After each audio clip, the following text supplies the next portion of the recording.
तीसरे दिन गाड़ी लेके बच्चों को ऐसे मुर्गी की तरह के भर के ले जाना शुरू कर दिया। मारना पीटना हाथ पैर तोड़ना बहुत आम हो गया। हौसले बुलंद हो गए, लोगों को जिंदा मारना शुरू कर दिया, जिंदा जलाना शुरू कर दिया। कोई मैं राजस्थान से इलेक्शन नहीं लड़ना, जो मैंने घाट मीका के ऊपर मैंने सारा विधानसभा हिला दी थी, पूरा हिंदुस्तान हिल गया था।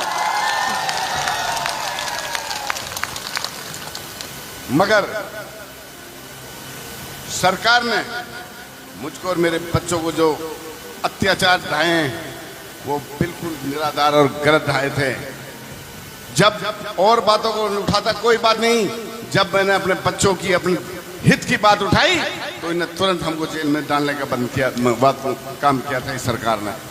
भूला नहीं है कोई भी। मेरे राजस्थान के भाइयों ने भी बहुत कहा था, जब कामा में इलेक्शन हुआ था, कि आप यहाँ से इलेक्शन लड़ लो, यहाँ से आ जाओ। मैंने कहा मेरे भाई वहाँ भी हैं, आप वहीं से लड़ाओ, मेरा घर तो यहाँ है, मैं यहाँ से लड़ूंगा। और आपकी कभी लड़ाई लड़नी दोबारा पड़ी तो फिर भी मैं राजस्थान की लड़ाई लड़ने के लिए मैं तैयार हूं। मुझे पता है जब ये कांड हुआ था काफी घरों में चूल्हे भी नहीं सिल गए थे, लेकिन उसे हिम्मत नहीं हारनी चाहिए। उनमें से मेरा परिवार भी और आपका परिवार कोई अलग नहीं है। अब हम सबका परिवार एक है। हमें इस बात का दुख नहीं होना चाहिए कि आपके घर में चूल्हा नहीं सिलगा, मेरे में नहीं सिलगा, बच्चों ने आपके ने रोटी नहीं खाई, मेरे नहीं खाई। दर्द सबको है, पता सबको है, और वक्त आएगा सरकार बनेगी इंशाअल्लाह। जिन जालिमों ने हमारे बच्चों के साथ अन्याय किया है, मुझे एक एक की पता है, एक एक को जानता हूं। जिन्होंने लिस्ट दी है, किसी भी सूरत में बख्शूंगा नहीं। या तो उनको मेवात छोड़ना पड़ेगा, यहां नहीं रहना पड़ेगा, यहां बाहर जाना पड़ेगा। बस ज्यादा नहीं कहूंगा, आप धैर्य बना के रखिए। 8 तारीख आ रही है, 5 को आपने मतदान करना है। जो आपके 3 काम हैं, स्टेट यूनिवर्सिटी, नेशनल हाईवे 248 को 4 लेन बनाना, मेवात केनाल, हुड्डा साहब से वादा करा लिया आपके विधायक ने, पहली कलम से आपके तीनों काम मंजूर करा के लाऊंगा। 5 तारीख से पहले जितने सब भाई ड्राइवर हैं, एक पोस्ट भी डाल देना, जो भाई कोची तक गए हुए हैं, भाई 4 तारीख को अपने गांव में आ जाएं। और बहन बेटियां जिनकी वोट है कई हो बाहर, उनको भी बुला लेना है। एक एक वोट 5 तारीख को 95-96% पोलिंग होनी चाहिए शाम तक। ये मैं आपसे गुजारिश कर रहा हूं सबसे।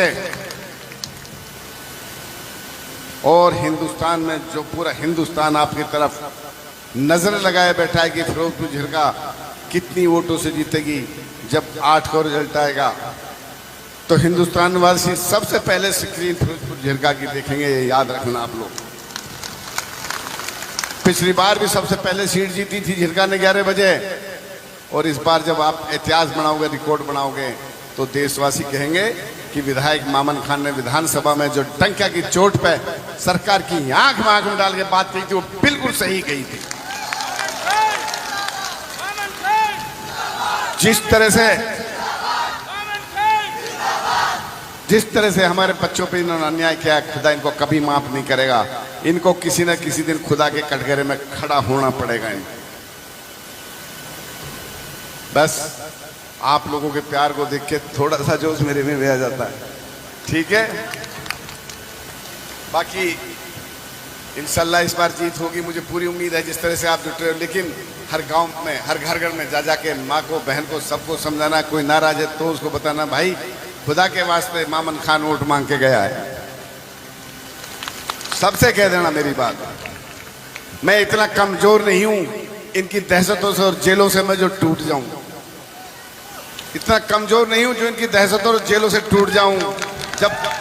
जब तक आप जिंदा हो, जब तक आप मेरे साथ खड़े हो, माई का लाल मुझे कोई झुका नहीं सकता, तोड़ नहीं सकता।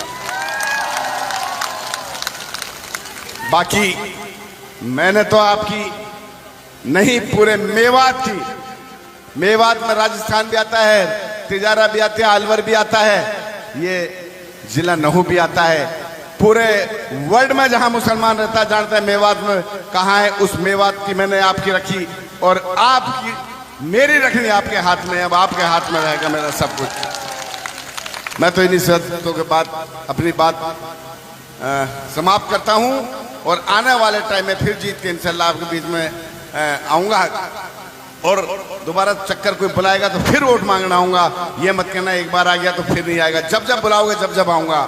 और लेकिन मेरे जितने भी भाई आसपास के बॉर्डर पे लग रहे हैं वो भी मेरी मदद करें सारे, सबसे मेरी हाथ जोड़ के विनती है क्योंकि सब आप मेरे हो और मैं आपका हूं। जय हिंद, जय भारत।